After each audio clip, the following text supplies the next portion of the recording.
Latest there. Amisha Vora, Joint Managing Director at Prabhudas Lilladher, is joining us. Amisha, thanks very much. Good to have you here.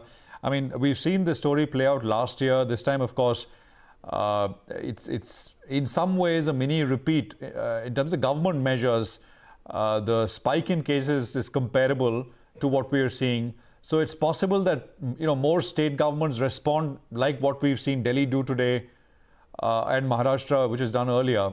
What are your thoughts? How will markets respond to all of this in the coming days? So as we see now, markets are showing, if you ask me, a lot of resilience to the wave 2, having taken its cues from the fact that London also went under lockdown and markets were pretty, range bound and didn't quite collapse. Vaccine is around, so gradually and slowly the solution will come. But what I see is that the COVID wave 2 is not exactly like 1, and the spread is much faster and the numbers are much higher than last time already now, and we haven't announced a proper lockdown. So I think to some extent, if not by way of correcting absolute value-wise further, maybe a little bit time-wise, market will spend little time to check whether this sporadic, measures, not sporadic, but lighter measures compared to last time are working. And within next 3 weeks, are we getting a little handle on the things? Is the graph really coming down? Or we need little more severe measures for some time. Till we get clarity on that, I think markets will remain a little range bound. And Ruby played its own role. And if you see, the FI selling was there for a change. And fortunately, the domestics, for the first time after so many months in quarter, was positive flow in mutual fund. So that helped. And I think that is going to sustain for a while. So I feel all in all, it could be a slightly range bound market for some time. The positives, underlying positives being that the rural economy continues to do very well with good crop, good prices, and expectation of better monsoon again.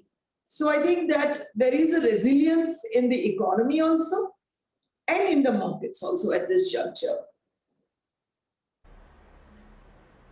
Okay, well, one only hopes that, like the first wave, the virus remains restricted and doesn't penetrate too much into the rural hinterland, because that could be, of course, very, very bad news as well. So let's just hope, fingers crossed, that it remains contained.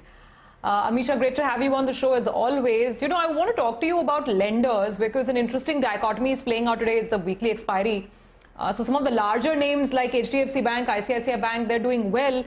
But if you just go to the second layer or the third layer, whether it's PSU Bank, so many names have been, IDFC First Bank, Bank of India, a lot of the NBFCs, these stocks are still under pressure. So what would your advice be on, names beyond the blue chips as we get through the next couple of weeks of confusion? Precisely, this is how, market, if you want to remain invested, you will reduce your risk a bit. And once again, go back to quality and reduce your spreading. It's not that NBFCs are non-quality at all that I mean, but the risk in terms of their book could be little more than that of the corporate-facing bank or the AAA bank, whether it is Kotak or HDFC. And that's the kind of nervousness that markets may continue to show for some more time.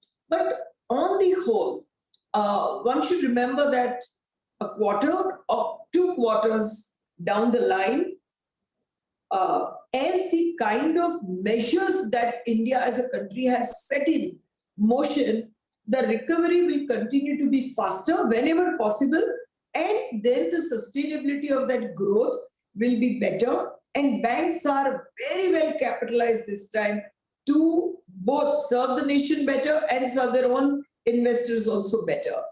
So except selectively where the NBFCs will have, and particularly that very retail credit related NBFCs like IDFC First Bank, the whole move that they're doing is from wholesale to retail. Within retail, the model which is more like Bajaj Finance and with a little bit restrictions on movement and shopping, that is how maybe, a short-term reaction to some of these things is possible, keeping still their long-term story intact.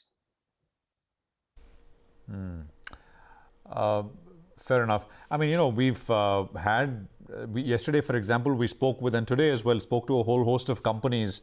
One particular soundbite stood out for me. Blue Star's Mr. Tyagarajan, who we spoke to, said that experience from last year shows us that even if we lose sales for a month, 2 months, in the worst case, I mean, they're confident they'll be able to make those up whenever things normalize. I mean, that's essentially what happened last year. And I think that's what the market is paying attention to, isn't it, Amish? I mean, as you said, given what's happening, the market seems to be resilient. See, there are two ways to look at it. From his point of view, he may be right that they will make up in terms of the business, but market expectations are very high.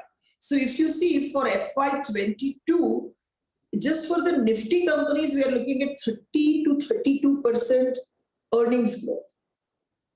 And at this juncture, if you ask me, market is not factoring in a 1 or 2 month lockdown. That will definitely, according to me, have its impact on markets, because both earnings and the overall thing will get impacted. At the same time, this time, as what in my own business I'm feeling, is that there is no complete lockdown, but the number of people impacted across teams, whether it is my team or anybody else's team, is high. And the productivity loss resultant because of that is also going to be one of the factors this time.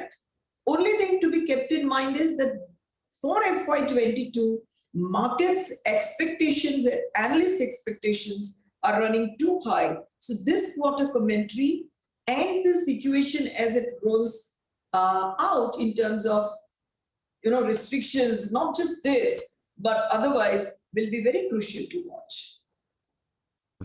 By the way, I mean, the market's up 8 points. Market breadth, though, is 2:1. In